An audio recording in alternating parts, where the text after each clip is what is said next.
Atmore man rescued 4 people who were trapped by rising water. The rescue happened last night in Atmore's Brushy Creek. Fox 10 News reporter Christina Leavenworth talked to the rescuer and the victims. I pulled my truck as far as I could, and I pulled it stopped right there, and we unloaded jet skis.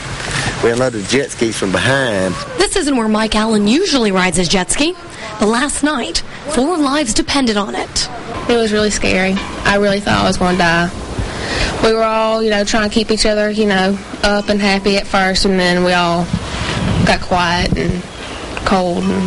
Allen's niece, Ashley Geck, and 2 guys jumped in after a woman was swept off the road in her car. We could, kind of see her. We could hear her screaming, and we knew she wasn't going to last much longer, it sounded like. The current had knocked the car off in the bushes, and she was about to drown.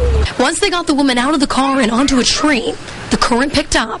After you get about knee deep, it pretty much swept you, and the guys were bigger than me, so I was kind of holding on to them, and then it got worse enough where it swept us out, and they were just like swim, swim, swim. Last night, the water was about up to here, and all the victims were back by those power poles and tucked into a cove about 20 feet away from there. Rescue workers couldn't get close enough to pull them out. That's when Mike Allen came to the rescue. He pulled out a jet ski that hadn't been used in 2 years and headed toward them. See, it's got a car battery wired in. It barely did run because of all the weeds, but it ran enough to pull them out of the water. He got the people in danger out, one by one. Allen thinks someone was looking out for them because the jet ski hasn't worked for years. And somehow, it cranked up last night. But this morning, it was back to normal. It fired right off. If it's getting juice, it fires right off.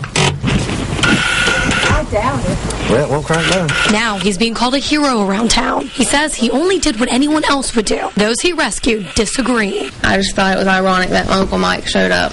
In Atmore, Christina Leavenworth, Fox 10 News. 4 people rescued were checked out at the hospital and then released.